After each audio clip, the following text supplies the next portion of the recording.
Hello hi, welcome to Kokila's kitchen. இன்றைக்கி நம்ம கிச்சனில் ஒரு சிம்பிளான டிஃபன் ரெசிபி தான் பார்க்க போகிறோம். மாவு தீர்ந்து போயிடுச்சு. அப்போ அந்த சமயத்தில் என்ன பண்ணலான்னு சொல்லிவிட்டு நான் இன்றைக்கி அவலும் அடுத்து ரவையை வச்சு தான் செய்ய போகிறேன். இப்போ ஒரு 3/4 டம்ளர் அளவு ரவை எடுத்துக்கிறேன்.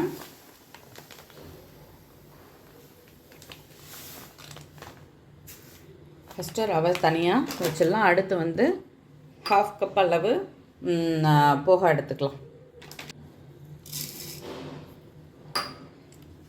இப்போ இதை நல்லா வாஷ் பண்ணி எடுத்துகிட்டு வந்துடலாம்.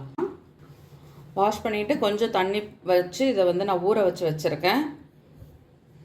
அடுத்து இது ஊறுறதுக்குள்ளே நம்ம இதில் மாவு ரெடி பண்ணிக்கலாம். இப்போ இதில் நம்ம எந்த அளவுக்கு ரவை எடுத்தோமோ அந்த அளவுக்கு தண்ணி சேர்த்துக்கலாம்.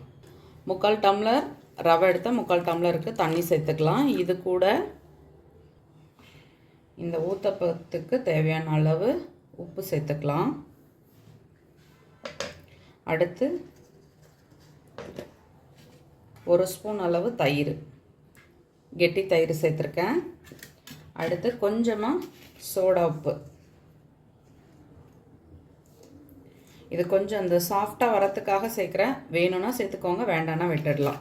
இப்போ இதை நல்லா மிக்ஸ் பண்ணி விட்டுக்கலாம்.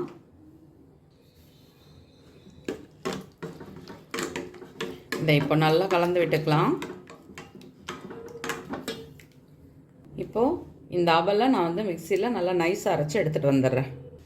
இப்போது அவல் இதில் சேர்த்துக்கலாம்.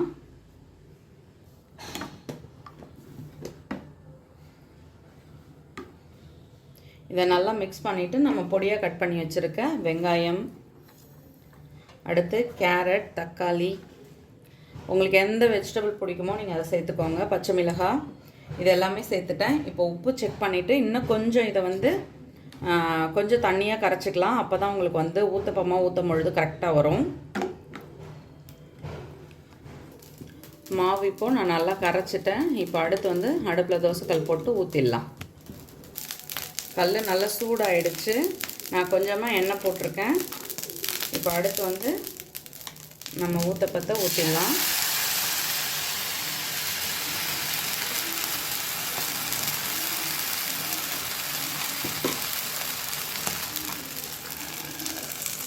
ஒரு 2 மினிட்ஸ் மூடி போட்டு வேக வைக்கலாம்.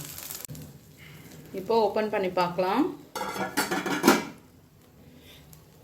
நல்லா வெந்துடுச்சு. இப்போ திருப்பி போட்டுக்கலாம்.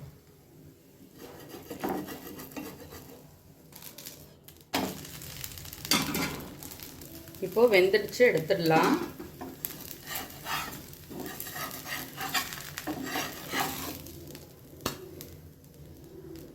சுட சுட சூப்பராக நம்மளோட போகா சுஜி ஊத்தப்பம் ரெடி ஆகிடுச்சு. நீங்களும் வீட்டில் ட்ரை பண்ணி பாருங்கள். கண்டிப்பாக உங்களுக்கு பிடிக்கும். வீடியோ பிடிச்சா லைக் பண்ணுங்கள். என்னோடய வீடியோ உங்களுக்கு யூஸ்ஃபுல்லாக இருந்தால் சப்ஸ்கிரைப் பண்ணிக்கோங்க. டிஃபனுக்கு மாவு இல்லாத சமயத்தில் நம்ம ட்ரை பண்ணுவோமேன்னு சொல்லிவிட்டு நீங்கள் எடுத்தெடுப்புலேயே ட்ரை பண்ணிங்கன்னா உங்களுக்கு அது வரது கொஞ்சம் கஷ்டம்தான். ஏன்னா அந்த மாவோட பக்குவம் மட்டும் கொஞ்சம் முக்கியம். அப்படி இல்லைன்னா உங்களுக்கு சரியாக வராது. ஸோ நீங்கள் கொஞ்சமாக எடுத்து ட்ரை பண்ணி பார்த்துட்டு உங்களுக்கே ஒரு அளவு தெரியும் இல்லையா, அந்த மாதிரி சேர்க்கும் பொழுது உங்களுக்கு கரெக்டாக வந்துடும். ட்ரை பண்ணிவிட்டு கட்டாயமாக சொல்லுங்கள். சப்போஸ் ஏதாவது மாவு தண்ணி ஆகிடுச்சு, சரியாக ஊற்ற வரலை அப்படின்னா கொஞ்சம் ரவை கூட ஆட் பண்ணிக்கலாம். ஒன்றும் தப்பு கிடையாது. நீங்கள் செஞ்சு பார்த்துட்டு கட்டாயமாக சொல்லுங்கள்.